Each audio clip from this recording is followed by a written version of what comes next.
ఇప్పుడు అసలు విషయానికి వస్తా. మన ముఖ్యమంత్రి రేవంత్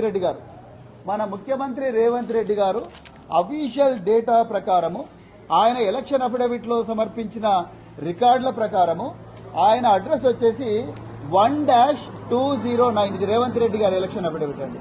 1-209 కొడంగల్ గ్రామము, వికారాబాద్ జిల్లా, తెలంగాణ.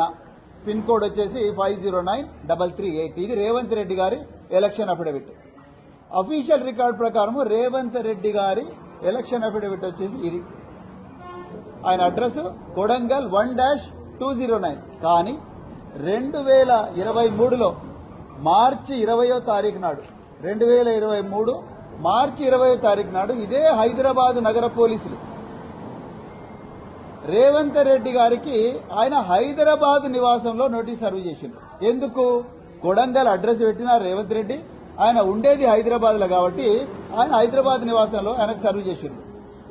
ఎప్పుడు గ్రూప్ 1 క్వశ్చన్ పేపర్ల లీకేజ్ లో వేసిన సిట్టులో ఆయన విచారించడం కోసం మార్చి 20 నాడు 2023వ సంవత్సరంలో ఇదే రేవంత్ రెడ్డి గారి ఇంటికి పోయి, హైదరాబాద్ ఇంటికి పోయి సర్వ్ చేసిండ్రు.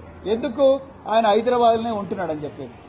ఆయన ఇప్పుడు కూడా అదే ఇంట్లో ఉంటున్నాడు, హైదరాబాద్ ఇంట్లోనే ఉంటున్నాడు. కానీ ఎలక్షన్ అఫిడవిట్ లో మాత్రం 1-209 కొడంగల్ అని ఉంది. అంటే రేవంత్ రెడ్డి గారికి ఒక న్యాయం, ఎందుకంటే ఆయన ముఖ్యమంత్రి, హోంమంత్రి. కేసీఆర్ గారికి ఇంకో న్యాయం. ఇదెక్కడి సమానత్వ హక్కు, ఇదెక్కడి చట్టము?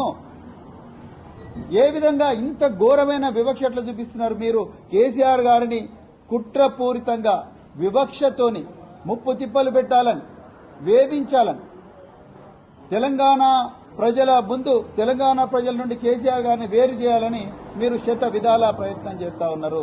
అది మీ వల్ల కాదు. మీరు ఎన్ని జన్మలెత్తినా మీరు చేయలేరు ఆ పని, మీ వల్ల కాదు. ఇక రెండవది,